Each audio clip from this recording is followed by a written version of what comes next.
जय जगन्नाथ दर्शक बंधु जदि आपण स्वप्न माध्यम ओट सवारी स्वप्न देखती आपण स्वप्न कौन ओट कौन व्यक्ति विशेष को भार बहन करने बा कौन प्रकार यात्रा व्यक्ति को साहाय्य करने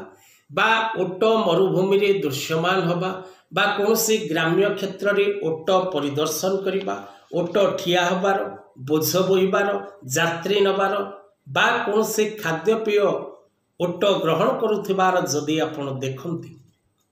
तेरे दर्शक बंधु आपणकर जीवन में थिबा धनजनित समस्या आपण को निश्चित भाव में मुक्ति मिलता है एवं आपणकर व्यवसाय क्षेत्र में आपण को पूर्ण रूपे सफलता मिलता है एवं विशेषकर आपण जदि कौन व्यवसाय करुचंती सेथिरे सफलता मिलवा सहित धन आगमन रास्ता खोली थाए।